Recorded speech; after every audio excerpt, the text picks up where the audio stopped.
welcome back to Rick's Room. So this is the online destination for thought leaders, and this is where I can sit down with experts that I've known and reported on for years, people who have been great sources for me, and just talk to them a little bit more about what they know.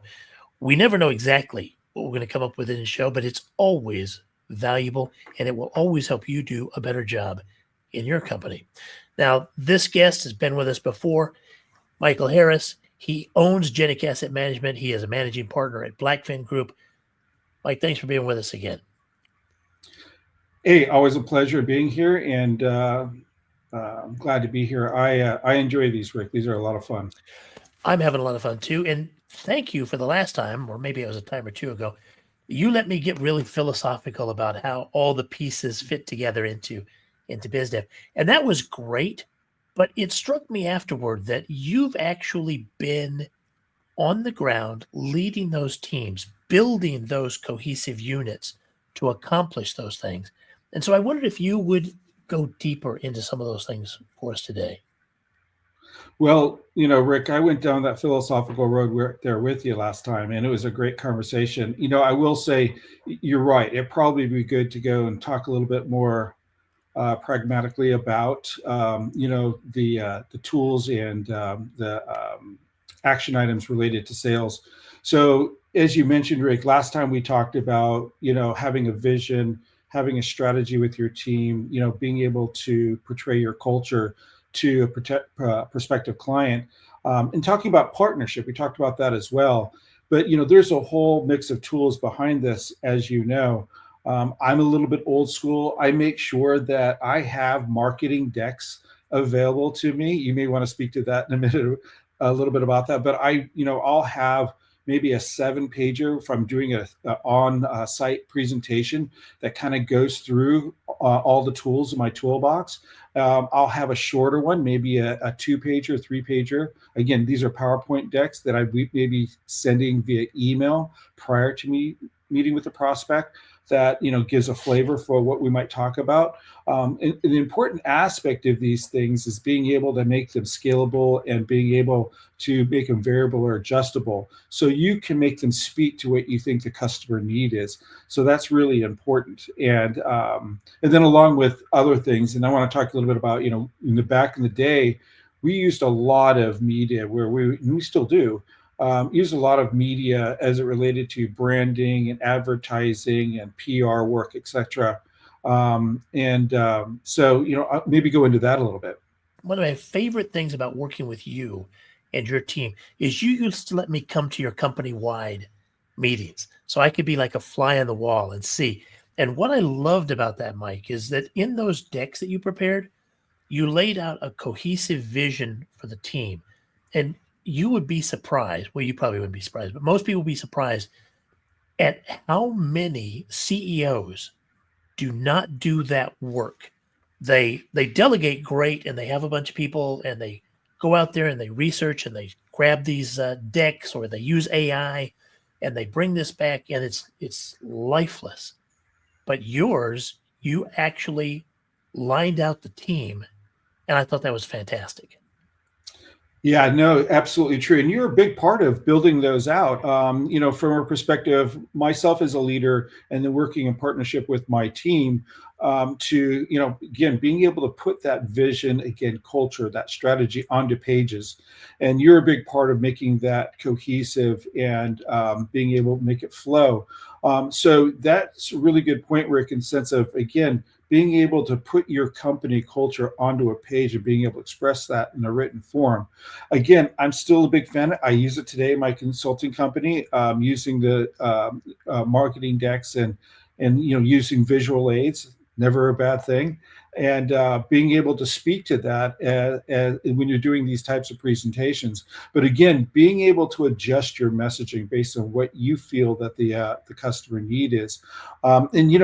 Many times customer needs may be revealed to yourself or even to them as you go into these conversations on site, in initial conversations, or if you go out to dinner or something like that and you get into the weeds a little bit more, you can reveal a lot of things, and you need to be ability to adjust accordingly. That is a huge point, Mike, because a lot of people, especially if they're heading up marketing or maybe they're doing public relations. They want to get the messaging locked.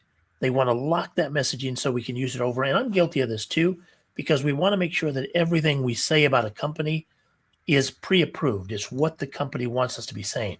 But good leaders know that all of that is in flux all the time, right? Right. You're learning new things all the time. And if the leader can't stay ahead of the team and refine that vision as you go, well, that's a real liability because you can quickly become out of date. I mean, it just happens overnight. No, absolutely. And the other thing about it is consistent messaging. Something you work with me a lot on is that, and help me refine, is no matter what the media you're using, again, going back and we'll talk a little bit about branding and PR work and advertising, but having consistent messaging, not only in terms of the copy, the written word that you're utilizing, but also the visual aids, the imaging, all that sort of thing, your catchphrase, your mission statement, making sure it's portrayed across all the different media. So if I'm going and doing an advertising, I took a piece in there and make sure my mission statement or some vision statements in there. If I'm doing a PR piece, etc. You taught me a lot about that. Well, that is the brand, right? And this amazes me all the time. We got these huge companies on the coasts, and they'll charge a company $100,000, $200,000, $250,000 to brand them, and they'll give you a logo, and they'll give you the catchphrase, and they'll give you the color scheme.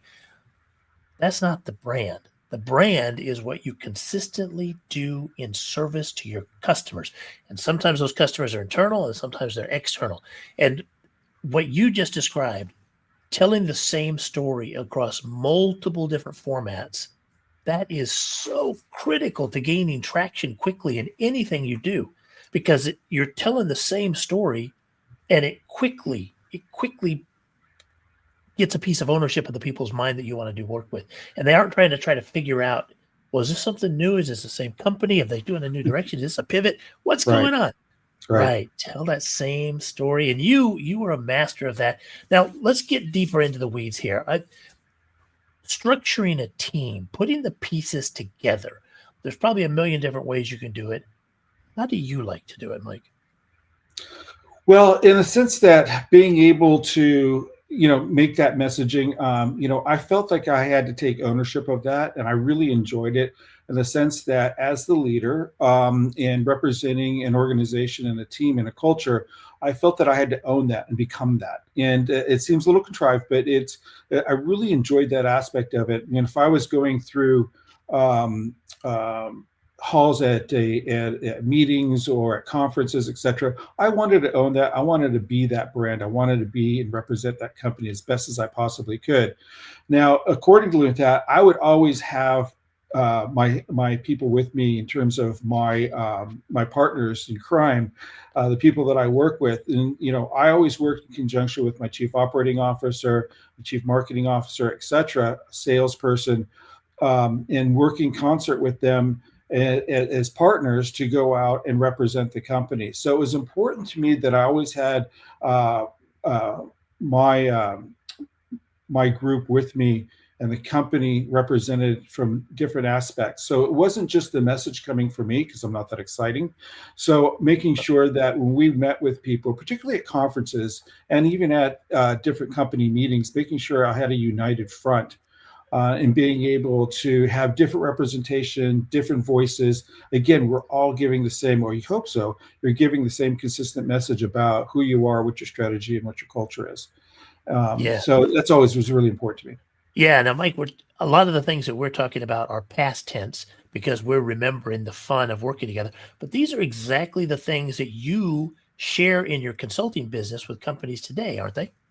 They're absolutely true. And as a matter of fact, it gets even more complex and more exciting in the sense that we're going in and trying to uncover something. We're going in and doing process improvement.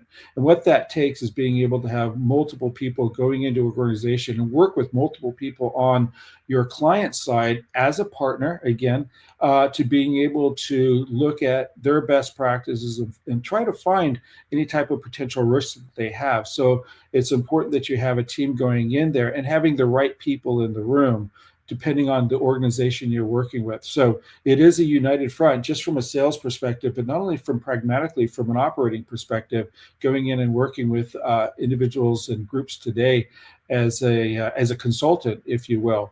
Again, and that still goes back to the same philosophies of being able to do the proper branding, PR, advertising, etc., and being able to express that when you're face to face with a potential prospect.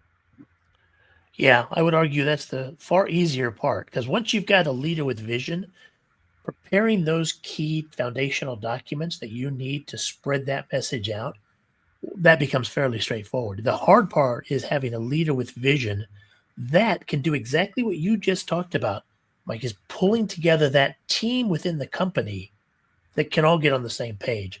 And we like these conversations to be fairly short, so we don't have a lot of time, but I can't let you go without asking you if you have any tips for leaders who are trying to pull that internal team together to get their people on the same page so they can start sending out that coherent, single story message to the people they want to do business with. What advice would you give them?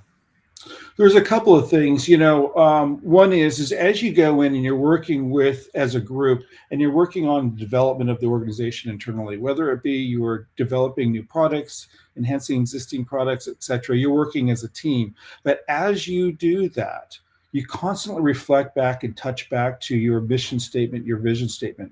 I talked a little bit about in a previous podcast about the analogy I always use about a ship going in a certain direction. Everybody's on board. Everybody agrees with the direction, but there's accountability that everybody has to raise their hand if they feel like we're going off direction, etc. Well, that's a big part of tying together your business development from actually developing your product and services, as well as constantly touching as a touch point back to who you are as a company, making sure those are in sync.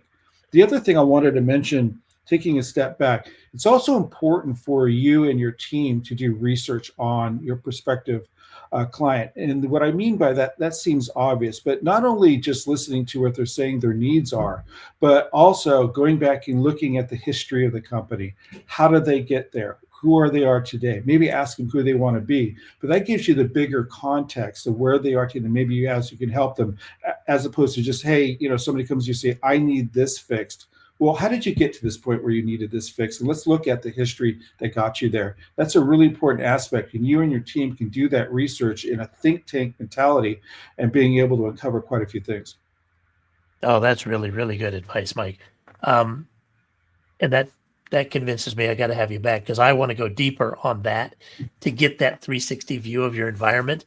You got Porter's competitive stuff in my head now, and I can't let you go. But I do have to let you go because we have to keep these things fairly short. Michael Harris, he's the owner of Genic Asset Management. He's managing partner with Blackfin Group. He's been around our industry, financial services, for decades. And in the show notes, you'll see down below, I'm going to give you contact information. If you are going through any of these changes or dealing with any of these issues, getting Mike on the phone just for a quick phone call is a really smart move. I do it all the time. Mike, thanks for being with me today. Oh, thanks for having me, Rick. Always fun.